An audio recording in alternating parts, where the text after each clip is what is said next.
Thank you very much, Mr. President. Ladies and gentlemen, good evening. Assalamu alaikum. Lovely to see you all here tonight. We are having a very entertaining night, are we not, with some very interesting things being said from the other side of the house tonight.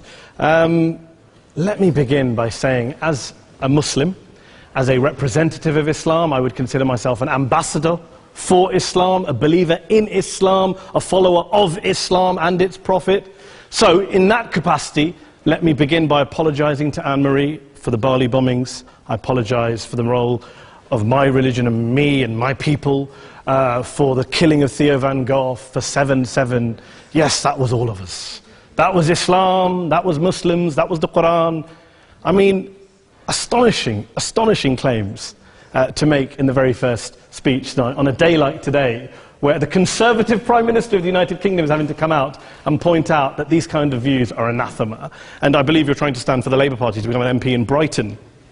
If you do, and you make these comments, I'm guessing you'll have the whip withdrawn from you, but then again, UKIP's on the rise, they'll take you, the BNP, they might have something to say about your views. This is what Mehdi Hassan always does. By the way, just on a factual point, since we heard a lot about the second speaker, about how backward we Muslims all are, on a factual point, you said that Islam was born in Saudi Arabia. Islam was born in 610 AD. Saudi Arabia was born in 1932 AD. So you were only 1,322 years off. Not bad? Not bad start there.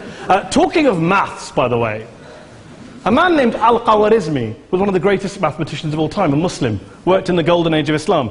He's the guy who came up with not just algebra, but algorithms. Without algorithms, you wouldn't have laptops. Without laptops, Daniel Johnson tonight wouldn't have been able to print out his speech in which he came to berate us Muslims for holding back the advance and intellectual achievements of the West, which all happened without any contribution from anyone else other than the Judeo-Christian people of Europe. In fact, Daniel David Levering, the author of the Pulitzer Prize-winning historian and author of The Golden Crucible, points out that there would be no Renaissance, there would be no Reformation in Europe without the role played by Ibn Sina and Ibn Rushd and some of the great Muslim theologians, philosophers, scientists in bringing Greek texts to Europe. As for this being our university, I will leave that to the imagination as to who is our and who is there. I studied here too. An astonishing set of speeches so far making this case tonight. A mixture of just cherry-picked quotes, facts and figures, self-serving, selective, a farrago of distortions, misrepresentations, misinterpretations, misquotations. Daniel talked about my article in the New Statesman, which got me a lot of flack, where I talked about the anti-Semitism that is prevalent in some parts of the Muslim community, which indeed it is. Of course, I didn't say in that piece that it was caused by the religion of Islam. In fact, modern anti-Semitism in the Middle East was imported from, finish the sentence, Judeo-Christian Europe, where I believe some certainly bad things happened to the Jewish people. In fact, Tom Friedman, Jewish-American columnist in the New York Times, told me in this very chamber last week that he believed, had Muslims been running Europe in the 1940s, 6 million extra Jews would still be alive today. So I'm not going to take lessons in anti-Semitism from someone who's here to defend the Judeo-Christian values of a continent that murdered 6 million Jews. Moving swiftly on. Yes. Absolutely. Well, I'm about to make that point. No, I'm about to make that point. You're right. I agree with you. I agree with you 110%. That is my point. I don't think Europe is evil or bad. I'm a very proud European. I don't want to judge Europe on that basis, but if we're going to play this gutter game where we pull out the Bali bombing and we pull out examples of anti-Semitism in the Islamic community, then of course I'm going to come back and say, well, hold on. I mean, look, let's be very clear. Daniel here was a last-minute replacement for Douglas Murray, who had to pull out. And Douglas and I have a well-documented differences, but to be fair to Douglas, as to be fair to Anne-Marie and to Peter, atheists. Atheists see all religions as evil, violent, threatening. What the problem I have with Daniel's speech is that Daniel comes here to mount this robust defense of Christianity, forgetting that his fellow Christians, people who said they were acting in the name of Jesus, gave us the Crusades, the Spanish Inquisition, the anti-Jewish pogroms, European colonialism in Africa and Asia, the Lord's Resistance Army in Uganda, not to mention countless arson and bomb attacks on abortion clinics in the United States of America to this very day. I would like a little bit of humility from Daniel first before he begins lecturing other communities and other faiths on violence, terror and intolerance. But, no thank you. Some water. But I would say this, to address the gentleman's very valid point here, I'm not going to play that game. I don't actually believe that Christianity is a religion of violence and hate because of what the LRA does in Uganda or what Crusaders did to Jews and Muslims in Jerusalem when they took back the city in the 12th or 13th or whatever century it was. I believe that Christianity, like Islam, like pretty much every mainstream religion, is based on love and compassion and faith. I do follow a religion in which 113 out of the 114 chapters of the Quran begins by introducing the God of Islam as a God of mercy and compassion. I would not have it any other way. I don't follow a religion which introduces my God to me as a God of war, as some kind of Greek God of wrath, as a God of hate and injustice. Not at all. As Adam pointed out, you go through the Quran and you see the mercy and the love and the justice. And yes, you have verses that refer to warfare and violence. Of course it does. This is not a motion about pacifism. I'm not here to argue that Islam is a pacifistic faith. It is not. Islam allows military action, violence in certain limited contexts. And yes, a minority of Muslims do take it out of that context. But is it religious? We talked about Woolwich. Daniel and Anne-Marie have suggested that it's definitely religion that's behind all of this. Well, actually, what I find so amusing tonight is we're having a debate about Islam.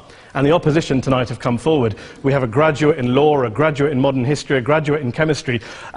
And, you know, I admire all of their intellects and their abilities, but we don't have anyone who's actually an expert on Islam, a scholar of Islam, a historian of Islam, a speaker of Arabic, even a terrorism expert or a security expert or a pollster, let alone to talk about what Muslims believe or think. Instead, we have people coming here, putting forward these views, putting forward these sweeping opinions. Listen to Professor Robert Pape of the University of Chicago, one of America's leading terrorism experts, who, unlike our esteemed opposition tonight, studied every single case of suicide terrorism between 1980 and 2005, 315 cases in total. And he concluded, and I quote, "There is little connection between suicide terrorism and Islamic fundamentalism or any of the world's religions. Rather, what nearly all suicide terrorist attacks have in common is a specific secular and strategic goal to compel modern democracies to withdraw military forces from territory that the terrorists consider to be their homeland." And the irony is, when we talk about terrorism, the irony is that the opposition and the Muslim terrorists, the Al-Qaeda types, actually have one thing in common. Because they both believe that Islam is a warlike, violent religion. They both agree on that. They have everything in common. Osama bin Laden would be nodding along to everything he's heard tonight from the opposition side. He agrees with them. The problem is that mainstream Muslims don't. The majority of Muslims around the world don't. In fact, a gentleman here started quoting all sorts of polls. Gallup carried out the biggest poll of Muslims around the world, of 50,000 Muslims in 35 countries. 93% of Muslims rejected 9/11 and suicide attacks. And of the 7% who didn't, they all, when polled and focus grouped, cited political reasons for their support for violence, not religious reasons. And as for Islamic scholars and what they say, well, Daniel talks about our University of Oxford. We'll go down to Oxford Centre for Islamic Studies, get hold of a man named Sheikh Afifi al-Akiti, who is a massively well-credentialed and well-respected Islamic scholar, who has studied across the world, who in the days after 7/7 published a fatwa denouncing terrorism in the name of Islam, calling for the protection of all non-combatants at all times, and describing suicide bombings as an innovation with no basis in Islamic law. Go and listen to Sheikh Tahir al-Qadri, one of Pakistan's most famous Islamic scholars, who published a 600-page fatwa condemning the killing of all innocents and all suicide bombings unconditionally without any ifs or buts. There's nothing new here. This is mainstream Islam, mainstream scholarship, which has said this for years. You don't go out and kill people willy-nilly in the high street or anywhere else, on a bus or a mall, based on verses of the Quran that you cherry-pick without any context, any understanding, any interpretation, or any commentary. Point of information. Please. Well, it doesn't happen, apparently. I didn't say it doesn't happen at all. I never said it didn't happen. I don't blame Islam. Yes, it's a very good point. And a lot of us are campaigning against that. And we're campaigning against it in the name of Islam. We're campaigning against it in the name of various interpretations of Islam. Anne-Marie comes and scares us with her talk of Sharia law. I would like to see the book of Sharia law. It doesn't exist. People argue over what Sharia law is. And you empower the extremists by saying there is only one version. You empower them all. I don't believe you took any interruptions, Anne-Marie, so I think you should stay there for a moment. Several countries. Here's what we're dealing with. Here's what we're dealing with. I took your point. Here we are dealing with a 1400-year-old global religion, followed by 1.6 billion people in every corner of the world, a quarter of humanity, of all backgrounds, cultures, ethnicities. And yet the opposition tonight wants to generalize, stereotype, smear, in order to desperately win this debate. And here's my question, if we're going to generalize and smear. If, okay, people say yesterday's bombers, and we've got to be careful, there's a trial going on, were yesterday's attackers, motivated by Islam? Big debate. I don't believe they were. Let's say they were. Let's say Faisal Shahzad, the Times Square bomber, was motivated by Islam. Let's assume, for sake of argument, that Richard Reeves, the shoe bomber, was motivated by Islam. If Islam is responsible for these killings, if Islam is what is motivating these people, and Islam is therefore not a religion of peace, a religion of war, then ask yourself this question: why aren't the rest of us doing it? Why is it such a tiny minority of Muslims are interpreting their religion in the way that the opposition claim they are? Let's assume there are 16,000 suicide bombers in the world. There aren't. Let's assume there are for the sake of argument.